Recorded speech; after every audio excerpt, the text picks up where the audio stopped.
बार माता पार्वती और भगवान शिव कैलाश पर्वत पर बैठे बातचीत कर रहे थे।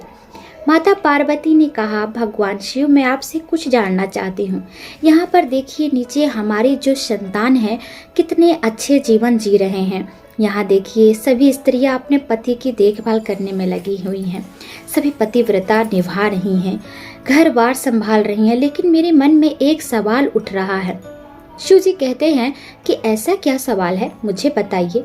तभी वो कहती है कि अगर कोई स्त्री धोखा दे अपने पति को या चरित्रहीन हो तो उसके साथ क्या होना चाहिए, कैसी सजा मिलनी चाहिए उसे, क्या उसका पति उसे माफ कर सकता है।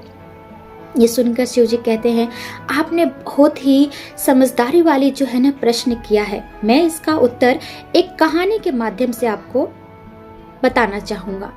तो चलिए मैं आपको एक कहानी सुना रहा हूँ, लेकिन आप सो मत जाइएगा, क्योंकि जब भी मैं कहानी सुनाता हूँ आप बीच में सो जाती हैं। इसलिए के जो स्वर है निकालते रहिएगा ताकि मुझे समझ आए कि आप मेरी कहानी सुन रही हैं। माता पार्वती कहती हैं, मैंने प्रश्न किया है और मुझे उत्तर जानने की इच्छा है, तो मैं कहानी को ध्यान से सुनूंगी। आप कहानी शुरू करिए। तभी शिव जी कहानी को शुरू करते हैं। ओम नमो भगवते वासुदेवाय नमः। जय श्री राधे कृष्ण दोस्तों, और आज की कहानी बहुत ही खास होने वाली है, तो आप भी जरूर सुनिएगा। अगर आपको ये कहानी पसंद आती है तो कमेंट बॉक्स में हर हर महादेव या फिर आप जिस भी भगवान को मानते हैं ना लिख दीजिएगा, क्योंकि भगवान तो एक ही होते हैं, नाम उनके अनेक होते हैं। चलिए इस कहानी को शुरू करते हैं। भगवान शिव कहते हैं माता पार्वती से कि सुनिएगा देवी ध्यान से इस कहानी को।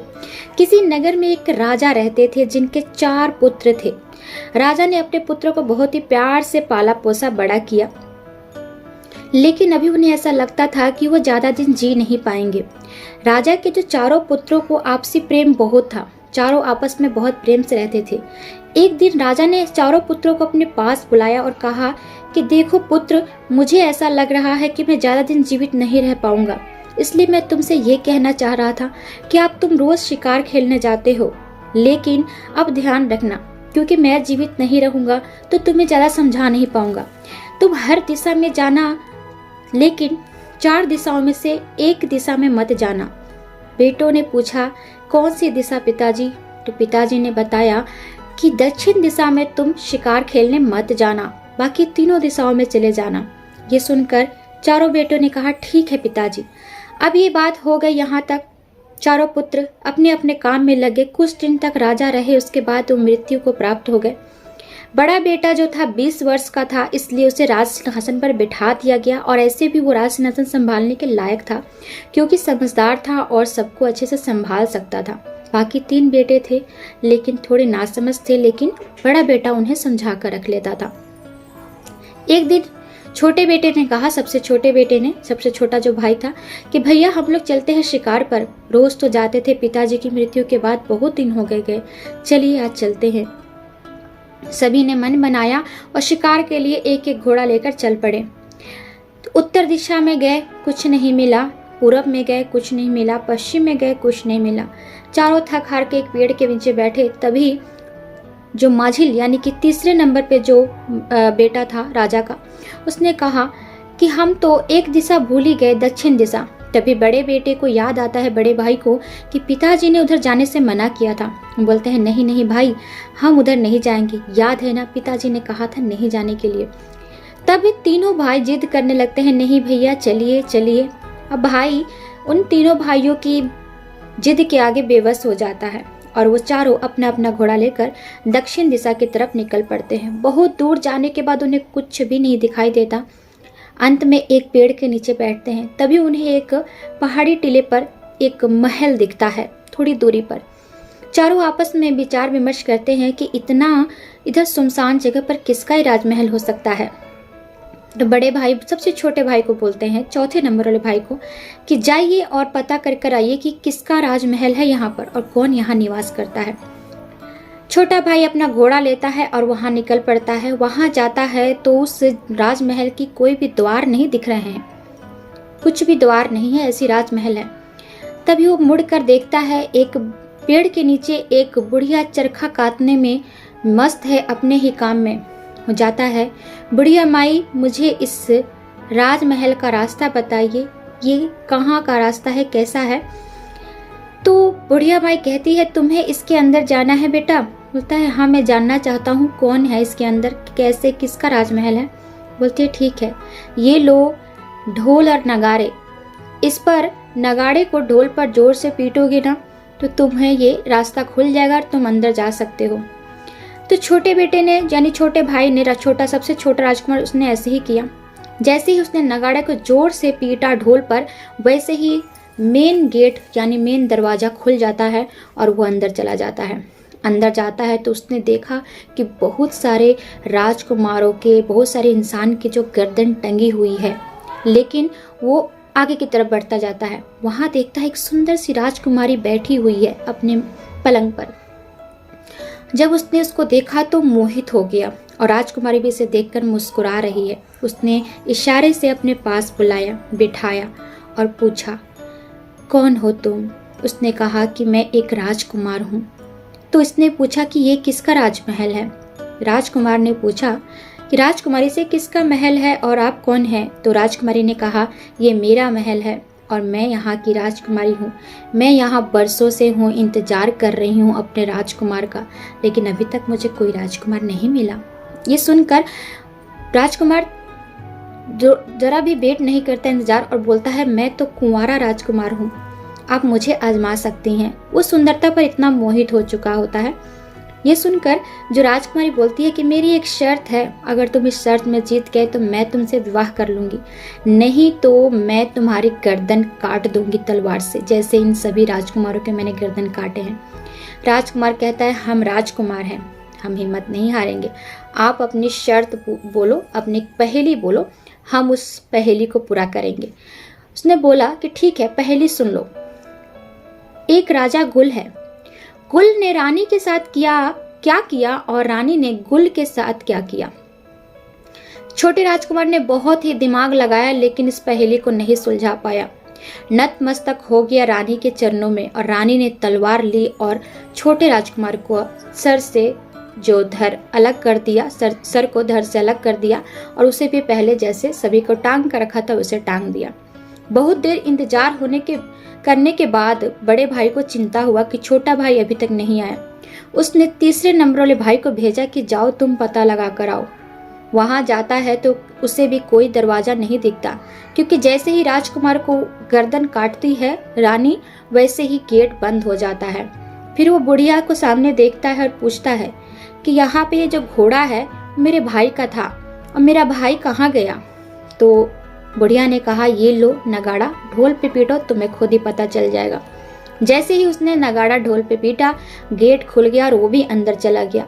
जैसे छोटा राजकुमार मोहित हो गया था, वैसे ही वो भी रानी पर मोहित हो जाता है और रानी की शर्तों को पूरा करने को तैयार हो जाता है। लेकिन जब उसने भी पहेली पूछा तो पहेली का जवाब नहीं दे पाया और उसके भी गर्दन को उसने ऐसे ही काट दिया।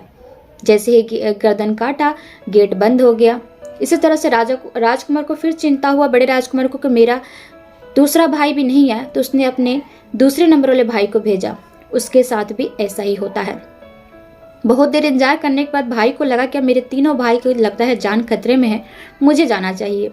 वो वहां गया तो उसने भी यही देखा कि जरा कहीं भी गेट नजर नहीं आ रहा। तो उसने बुढ़िया को देखा, बुढ़िया से पूछा ये बुढ़िया सुनो, यहाँ पर 3-3 घोड़े हैं ना जो मेरे भाइयों के थे, लेकिन मेरे भाई नजर नहीं आ रहे हैं, सच सच बताओ मेरे भाई कहाँ हैं?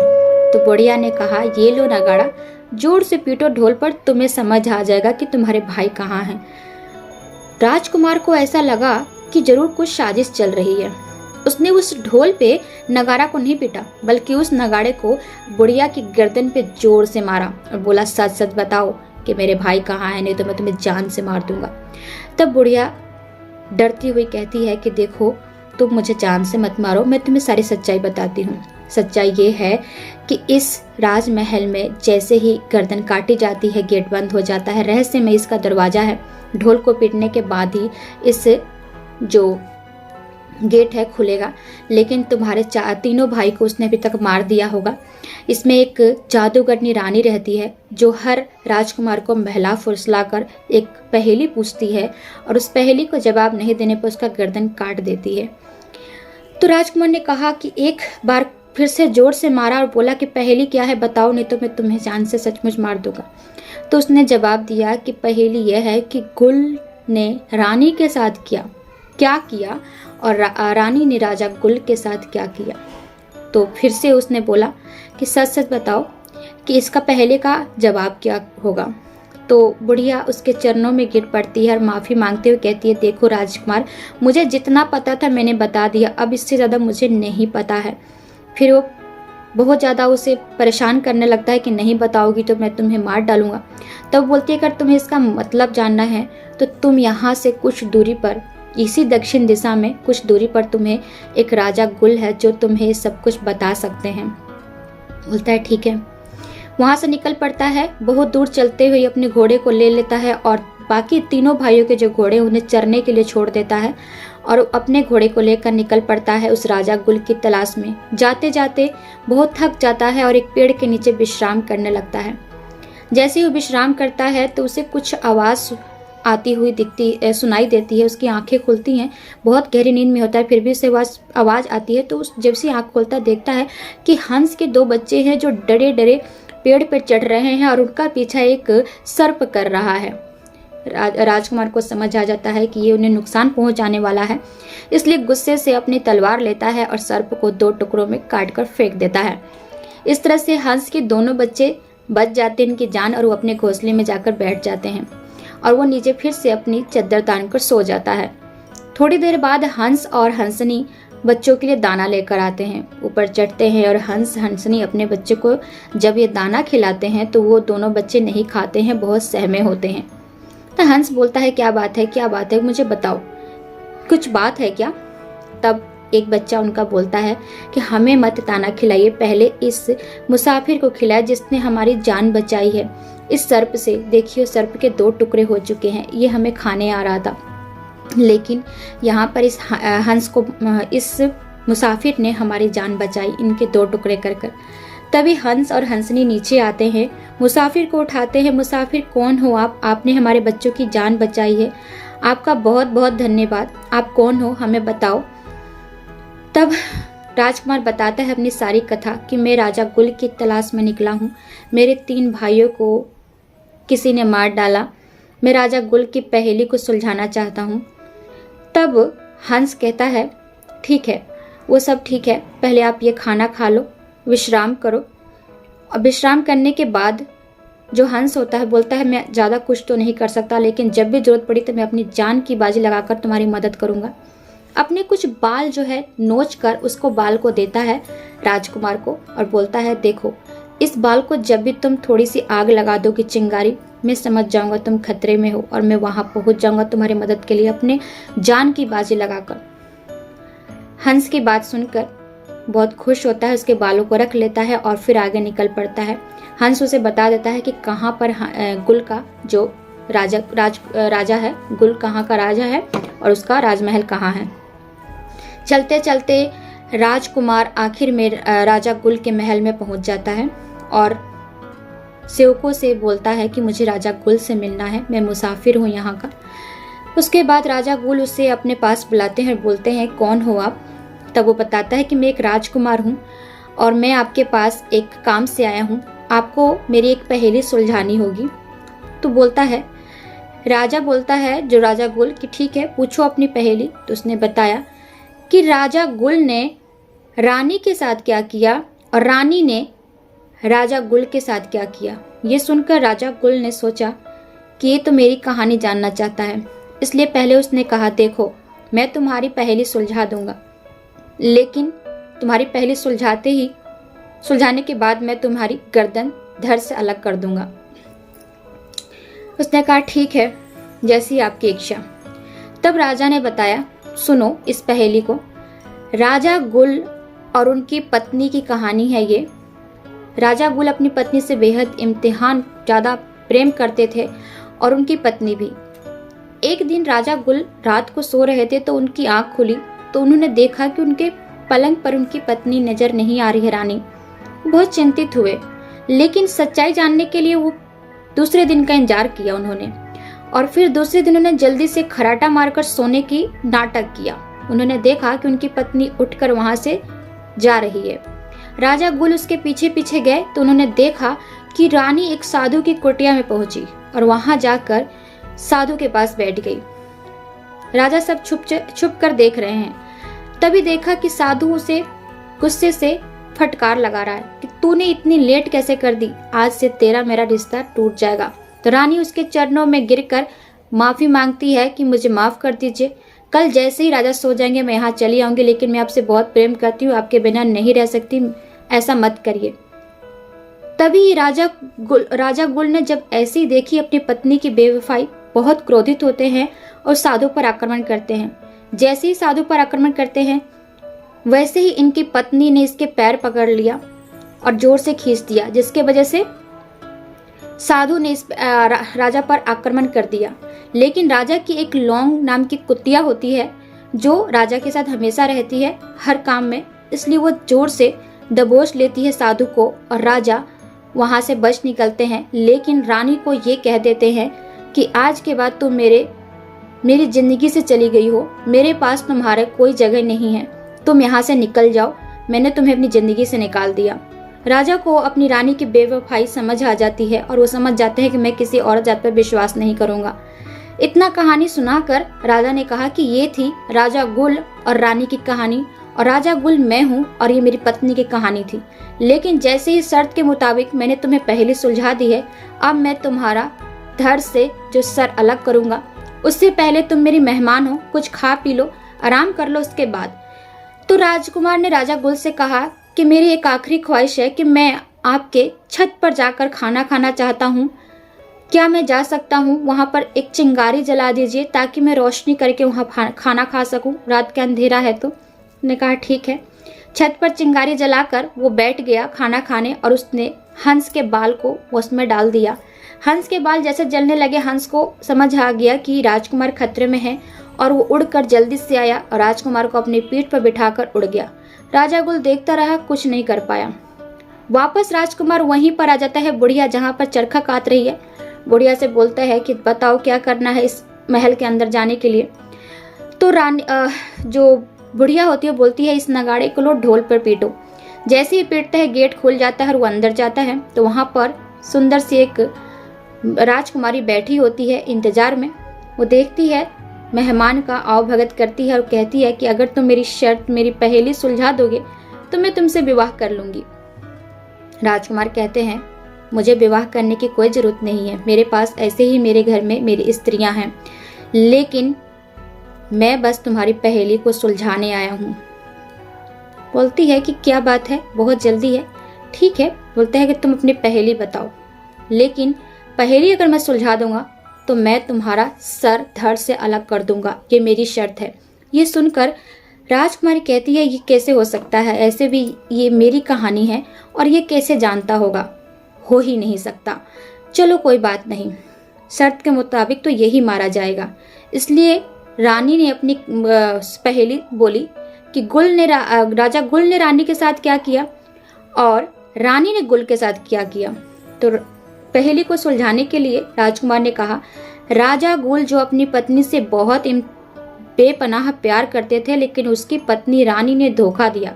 वो एक साधु से प्रेम करती थी, इसलिए राजा ने उस पर आक्रमण किया साधु पर। लेकिन पत्नी ने क्या किया, उनकी धोखा देते हुए उनका पैर खींचा, जिसकी वजह से साधु को मौका मिल गया राजा पर तलवार चलाने की। लेकिन राजा की एक लौंग कुतिया थी जिसने मदद की और राजा वहां से बच निकले। फिर राजा ने अपनी जिंदगी से उस रानी को निकाल दिया।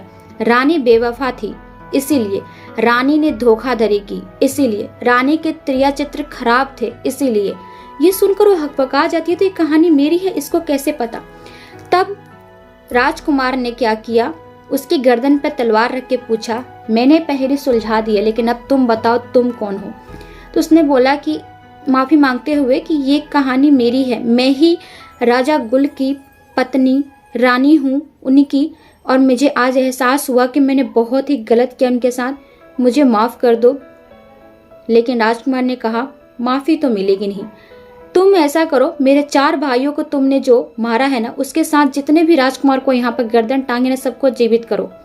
रानी ने सोचा कि शायद उसके बाद ये मुझे माफ कर देगा, इसलिए सभी अपने जादूगर का उसने जादू करके सभी को जिंदा कर दिया, सभी राजकुमारों को।